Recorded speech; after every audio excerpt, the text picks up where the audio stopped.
আসসালামু আলাইকুম সুপ্রিয় শিক্ষার্থী। আজকে অধ্যায়ভিত্তিক গুরুত্বপূর্ণ বোর্ড কোশ্চেন সলিউশন রসায়ন পঞ্চম অধ্যায় রাসায়নিক বন্ধন থেকে আমরা আলোচনা করব। তো প্রথমে আমরা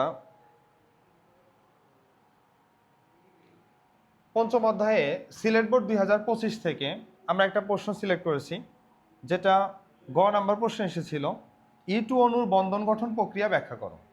এখানে বক্সের মধ্যে তিনটা মৌলের প্রতীকী অর্থে XYZ দেওয়া আছে, XYE দেওয়া আছে। তো এক্স মৌলটার পারমাণবিক সংখ্যা 3, ওয়াই মৌলটা 6 এবং ই মৌলটা হলো 17। তো E2 অণুর গঠন ব্যাখ্যা করতে হবে।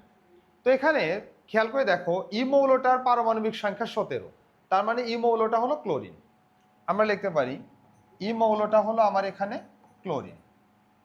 তাহলে যদি E2 হয়, তাহলে আমরা এটাকে ক্লোরিন অণু হিসাবে লিখতে পারি। তো ক্লোরিন অণুর বন্ধন গঠন জানার আগে যেটা জানতে হবে সেটা হলো ক্লোরিন অণুটা আসলে কি ধরনের বন্ধন গঠন করেছে। আমরা জানি ক্লোরিন একটি অধাতু, আর অধাতুর মধ্যে ইলেকট্রন শেয়ারের মাধ্যমে যে বন্ধনটা গঠিত হয় তাকে বলা হয় সমযোজী বন্ধন। তার মানে আমাদের ক্লোরিন অণুর মধ্যে যে বন্ধনটা তৈরি হবে সেটা হলো সমযোজী বন্ধন। সমযোজী বন্ধনে কি হয়? সমযোজী বন্ধনে মূলত ইলেকট্রন শেয়ার করতে হয়। তো আমরা দেখব, আমরা এটা পারার জন্য যেটা করতে পারি, আমরা ক্লোরিন অণুর বন্ধন গঠনে যেটা করতে পারি, ক্লোরিন অণুর বন্ধন গঠনে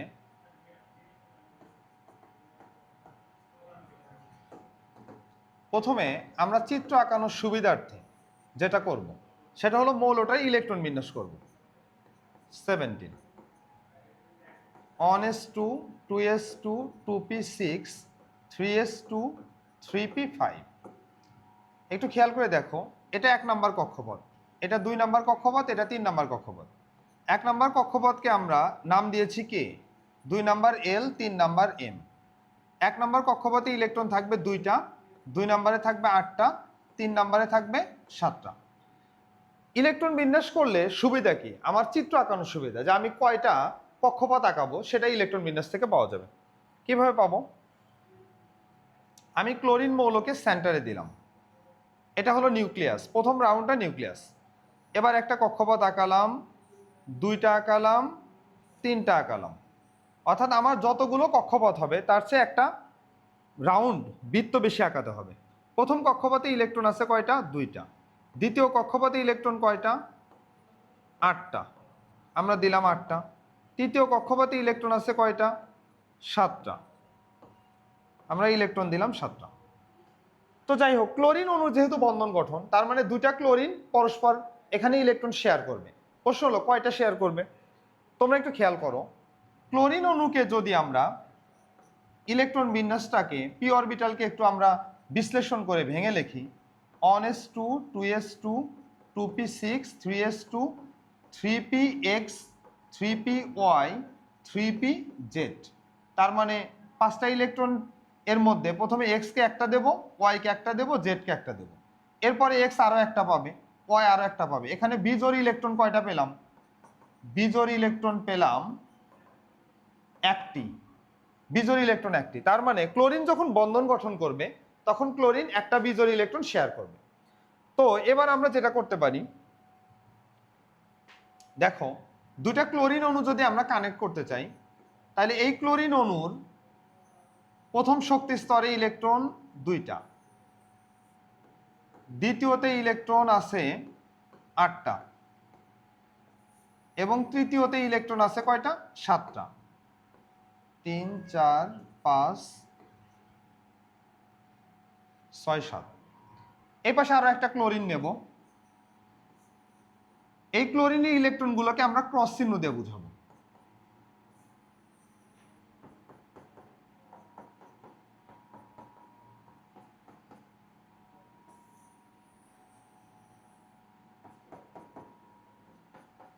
আমরা এরকম ক্রস চিহ্ন দিয়ে ইলেকট্রনগুলোকে বুঝাবো।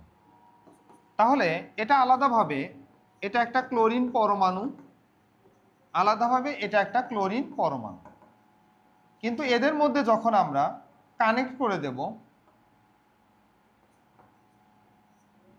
এদের মধ্যে যখন আমরা এটা কানেক্ট করে দেব তখন এটা ক্লোরিন অণুতে পরিণত হবে। প্রথমে 2টা, দ্বিতীয়তে আছে 8টা, তৃতীয় কক্ষপথে আছে 7টা। এটা কিন্তু ইলেকট্রন বিন্যাসের আলোকেই হলো।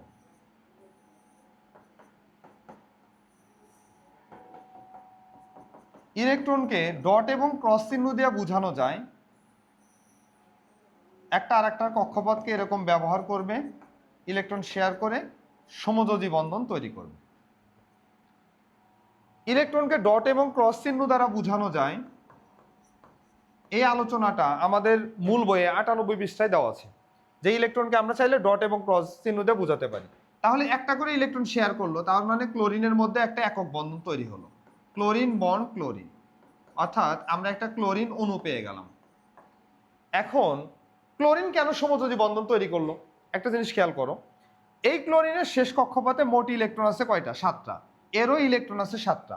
সাধারণত ধাতব পরমাণু হলে তারা তাদের সর্বশেষ শক্তি স্তর থেকে 1টি 2টি বা 3টি পর্যন্ত ইলেকট্রন দান করতে পারে। অধাতব পরমাণুগুলো তেমনি 1টি 2টি 3টি গ্রহণ করতে পারে। কিন্তু ক্লোরিনের ক্ষেত্রে খেয়াল করো, শেষ কক্ষপথে 7টা ইলেকট্রন থাকার কারণে এখানে দাতা কোনো পরমাণু নেই, দুইজনই গ্রহীতা। এই কারণে তারা পরস্পর ইলেকট্রন শেয়ারের মাধ্যমে সমযোজী বন্ধনে আবদ্ধ হবে এবং সমযোজী বন্ধনে আবদ্ধ হয়ে ক্লোরিন অণু তৈরি করবে।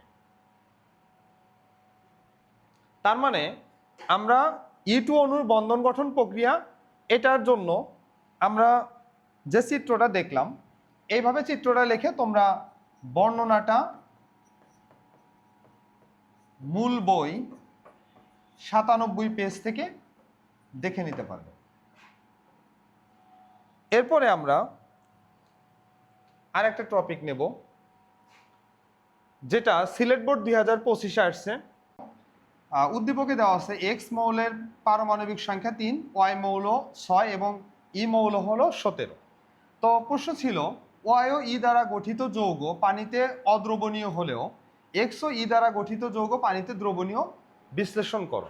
আমরা এই টপিকটা ব্যাখ্যা করব আমাদের মূল বই 101 পৃষ্ঠায় দ্রাব্যতা বা দ্রবণীয়তা অংশ থেকে।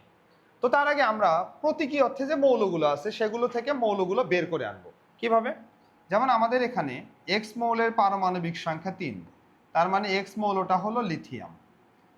আবার ওয়াই মৌলের পারমাণবিক সংখ্যা 6, তার মানে ওয়াই মৌলটা হলো কার্বন। এবং জেড মৌলের ই মৌলের পারমাণবিক সংখ্যা 17, তার মানে মৌলটা হলো ক্লোরিন।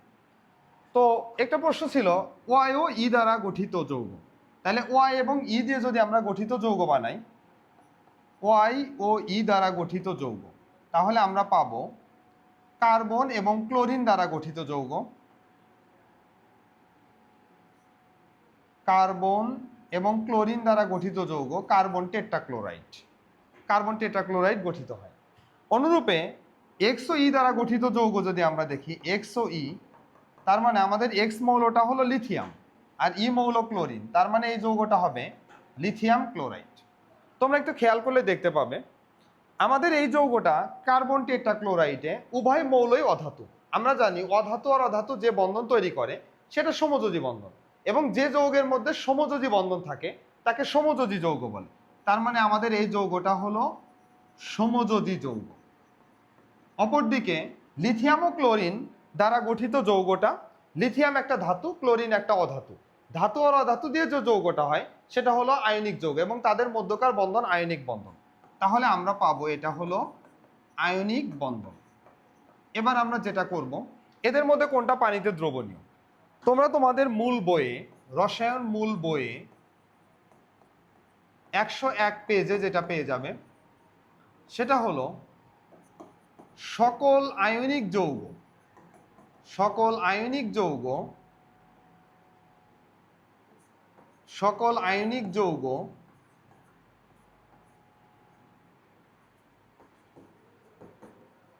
পানিতে দ্রবীভূত হবে, পানিতে দ্রবীভূত হবে কিছু ব্যতিক্রম ছাড়া।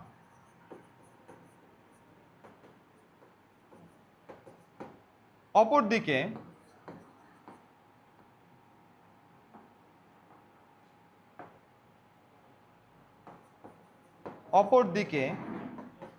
সমযোজী যৌগ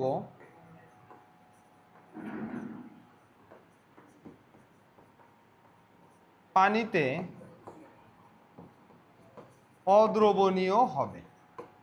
সমযোজী যৌগ পানিতে অদ্রবণীয় হবে, কিন্তু আয়নিক যৌগ, তাহলে সেই ধারায় আয়নিক যৌগটা পানিতে দ্রবণীয় হবে, কিন্তু সমযোজী যৌগটা পানিতে অদ্রবণীয়। এবার আমরা দেখব আয়নিক যৌগ পানিতে দ্রবীভূত হয় কিভাবে, তার কৌশলটা কেমন। আমরা এর জন্য যেটা করব, আয়নিক যৌগের পানিতে দ্রবীভূত হওয়ার কৌশল, আয়নিক যৌগের পানিতে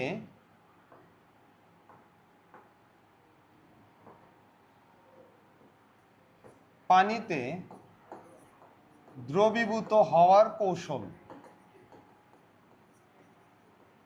এইটা আমরা আমাদের মূল বই 102 পেজ উপরের প্যারা, এটা একটু খেয়াল করব কিরকম সেটা। এখানে যে বর্ণনা আছে তার আগে আমরা একটা চিত্র আঁকিয়ে নেই। প্রথমে আমি এরকম দুইটা রাউন্ড আঁকাবো, ভালো করে দেখো। এই রাউন্ডের চারপাশে পানিতে দ্রবীভূত হওয়ার কৌশল, আমি কতগুলো অক্সিজেন আঁকাবো। অক্সিজেনের সাথে পানির এরকম কৌণিক বন্ধন আছে, আমরা এই বন্ধনগুলো দেখাবো।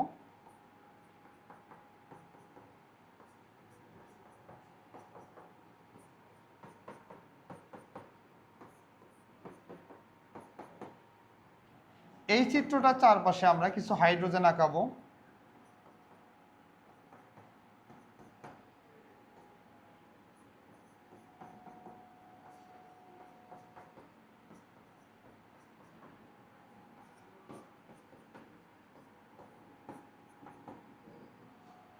এখন পানির অণুতে, পানি একটা পোলার সমযোজী যৌগ। পোলার সমযোজী যৌগ কারা?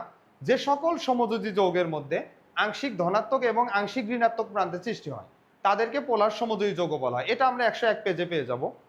তো আংশিক ধনাত্মক আংশিক ঋণাত্মক চিহ্ন বোঝানোর জন্য ডেল্টা চিহ্ন ইউজ করা হয়। যদি আংশিক ধনাত্মক হয় তাহলে সেটাকে বলা হয় ডেল্টা প্লাস। আমরা এইটাতে ডেল্টা প্লাস দেব। অক্সিজেন দুইটা হাইড্রোজেনকে ধরে রাখছে, এই জন্য দেবো 2 ডেল্টা মাইনাস। যেখানে আমরা হাইড্রোজেন পাবো সেখানে আমরা দেব ডেল্টা প্লাস। আমরা সবগুলোতে ডেল্টা প্লাস দিয়ে নেব, এগুলোতে 2 ডেল্টা মাইনাস দিয়ে দেব, 2 ডেল্টা মাইনাস।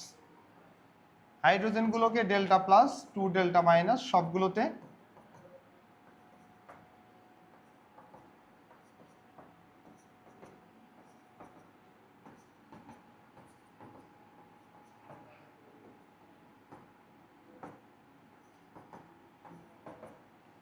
আচ্ছা, আয়নিক যৌগের পানিতে দ্রবীভূত হওয়ার কৌশলের বর্ণনাটা কেমন? আয়নিক যৌগের, যেমন আমাদের এখানে আয়নিক যৌগটা হলো লিথিয়াম ক্লোরাইড। লিথিয়াম মূলত ধনাত্মক চার্জবাহী একযোজী এবং ক্লোরিন ঋণাত্মক চার্জবাহী একযোজী একটা মৌল। লিথিয়াম ক্লোরাইডকে যখন আমরা পানিতে দেব, পানির অণু ঋণাত্মক প্রান্ত অর্থাৎ অক্সিজেন কি করবে? আয়নিক যৌগের ধনাত্মক প্রান্ত অর্থাৎ লিথিয়ামকে কি করবে? আকর্ষণ করবে, ক্যাটায়নকে সে আকর্ষণ করবে। অপরদিকে পানির অণুর ধনাত্মক প্রান্ত আয়নিক যৌগের ঋণাত্মক প্রান্ত, যেমন অ্যানায়ন, এই যে ক্লোরাইড মাইনাস ক্লোরাইড, ঋণাত্মক চিহ্নযুক্ত ক্লোরাইডকে আকর্ষণ করবে।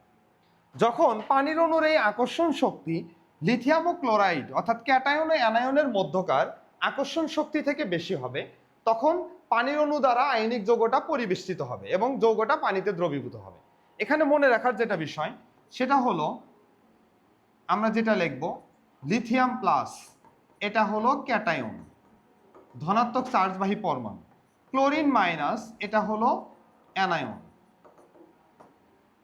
ক্যাটায়ন ও অ্যানায়নের মধ্যকার যে শক্তি, এটাকে বলা হয় ল্যাটিস শক্তি। এটাকে বলা হয় ল্যাটিস শক্তি। এটাকে বলা হয় ল্যাটিস শক্তি। অপরদিকে পানির অণুর অক্সিজেন হাইড্রোজেনের মধ্যকার যে শক্তিটা, এটাকে বলা হয় হাইড্রেশন শক্তি। হাইড্রেশন শক্তি। যখন হাইড্রেশন শক্তির মানটা ল্যাটিস শক্তি থেকে বেশি হবে, অর্থাৎ পানির অণুর মধ্যকার শক্তি যখন আয়নিক যৌগের ক্যাটায়ন ও অ্যানায়নের মধ্যকার শক্তি থেকে বেশি হবে, তখন সেটি পানি দ্বারা পরিবেষ্টিত হবে এবং পানিতে দ্রবীভূত হবে। অর্থাৎ আমাদের এই আলোচনাতে লিথিয়াম ক্লোরাইড একটি আয়নিক যৌগ হওয়ার কারণে সেটি সহজেই পানিতে দ্রবীভূত হলো। আমরা বর্ণনাটা 102 পৃষ্ঠার উপরের প্যারা থেকে দিয়ে দেব। এবার আমাদের এই আলোচনাতে আরেকটা কথা ছিল যে OIO দ্বারা গঠিত যৌগ কার্বন টেট্রাক্লোরাইড, এটা পানিতে দ্রবীভূত হলো না কেন? কার্বন টেট্রাক্লোরাইড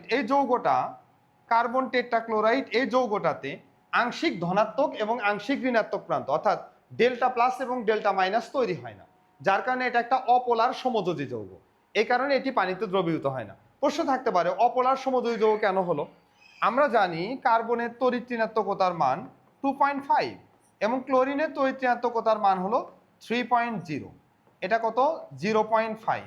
যদি দুইটা মৌলের তড়িৎ ঋণাত্মকতার পার্থক্য 0.5 থেকে 1.7 বা সর্বোচ্চ 1.9 হয় তাহলে সেটা পোলার হয়।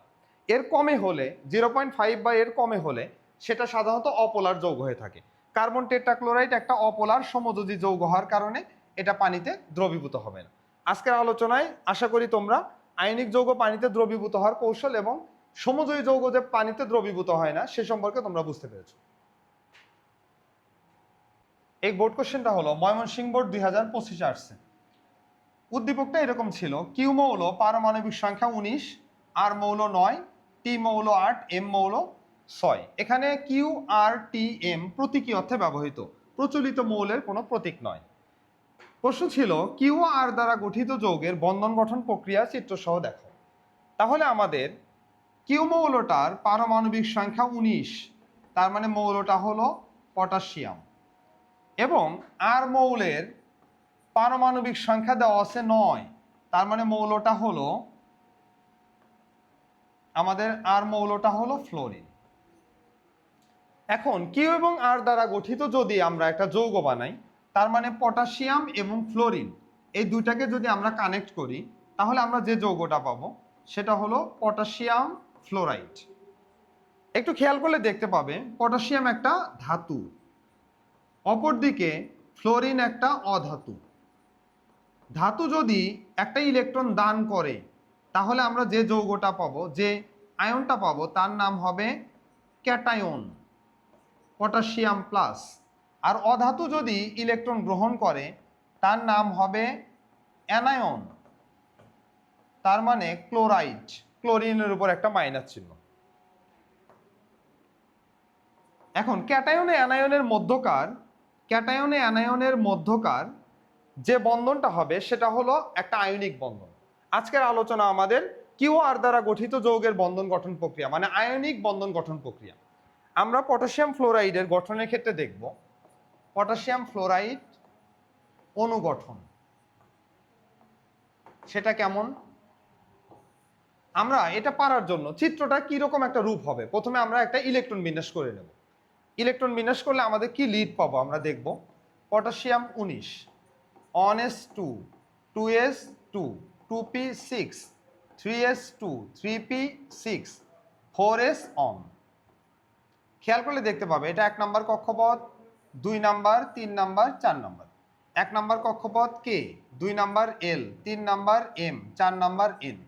1 নম্বর কক্ষপথ ইলেকট্রন আছে মোট 2টা, 2 নম্বরে 8টা, 3 নম্বরে 8টা এবং 4 নম্বরে আছে 1টা। আবার ফ্লোরিন পরমাণুর ক্ষেত্রে খেয়াল করলে দেখতে পাবে 1s2, 2s2, 2p5। 1 নম্বর কক্ষপথে আছে 2টা, 2 নম্বর কক্ষপথে আছে হলো 7টা।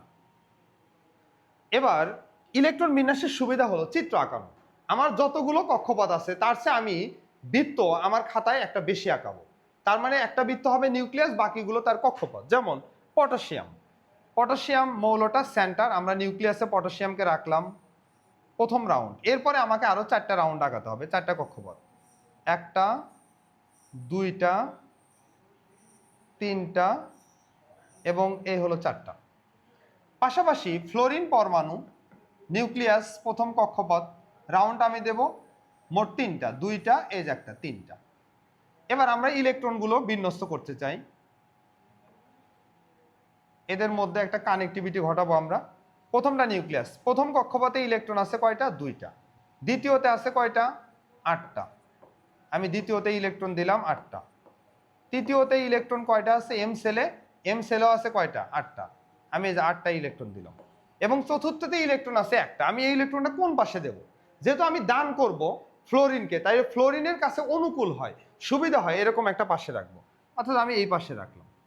ফ্লোরিনের প্রথম কক্ষপথে ইলেকট্রন আছে 2টা এবং দ্বিতীয়তে আছে 7টা, 1 2 3 4 5 6 7। যেহেতু এই পাশে রিসিভ করবে, পটাশিয়াম দান করবে ফ্লোরিনকে, এই যে একটা দান করে দেবে। তাহলে আমাদের এটা পটাশিয়াম পরমাণু, ফ্লোরিন পরমাণু। চিত্রটার শেপ কেমন আসবে? চিত্রটার শেপ কেমন আসবে দেখো, ভালো করে খেয়াল করো। পটাশিয়াম যেহেতু দান করবে, তাহলে পটাশিয়াম দান করার কারণে পটাশিয়াম একটা দান করলে একটা প্লাস, মানে সে হলো ক্যাটায়ন। তাহলে এটা তার নিউক্লিয়াস। প্রথম শক্তি স্তর একটা থাকলো, 2টা থাকলো, 3টা থাকলো, 4 নম্বর কক্ষপথ সেই ইলেকট্রন দান করে দিচ্ছে, এটা তার বিলুপ্ত হয়ে গেল। তাহলে প্রথম শক্তি স্তরে ইলেকট্রন কয়টা? 2টা, দ্বিতীয়তে 8টা, তৃতীয়তে 8টা। আমরা সহজে বোঝার জন্য এইভাবে লিখছি, তোমরা পরীক্ষার খাতাতে অবশ্যই ইলেকট্রনগুলো ডট এবং ক্রস চিহ্ন ইউজ করবে। আচ্ছা, অপরদিকে ফ্লোরিন পরমাণু যেহেতু ইলেকট্রন গ্রহণ করলো, তাহলে ফ্লোরিন হয়ে গেল মাইনাস, ঋণাত্মক চিহ্নযুক্ত। এটাকে বলা হয় ফ্লোরাইড। কোনো অধাতব মৌলের উপর যদি ঋণাত্মক চিহ্ন আসে, তার নামের উচ্চারণে একটা আইড হয়। যেমন chlorine chloride, fluorine fluoride, bromine bromide, iodine iodide, oxygen oxide, nitrogen nitride, এরকম নাম হয়। তাহলে এটা ফ্লোরাইড। প্রথম কক্ষপথে ইলেকট্রন আছে কয়টা? 2টা। দ্বিতীয় কক্ষপথে ইলেকট্রন আছে, আগে ছিল 7টা, 7টা ক্রস ছিল, এবং পটাশিয়ামের কাছ থেকে সে একটা ইলেকট্রন পেয়ে গেল। এখন দেখো, পটাশিয়াম দান করার কারণে তার শেষ কক্ষপথে অষ্টক নিয়ম মানলো, ফ্লোরিন গ্রহণ করার কারণে শেষ কক্ষপথে অষ্টক হলো। পটাশিয়াম এবং ফ্লোরিন দান এবং গ্রহণের মাধ্যমে যে বন্ধনটা তৈরি করলো সেটা হলো আয়নিক বন্ধন।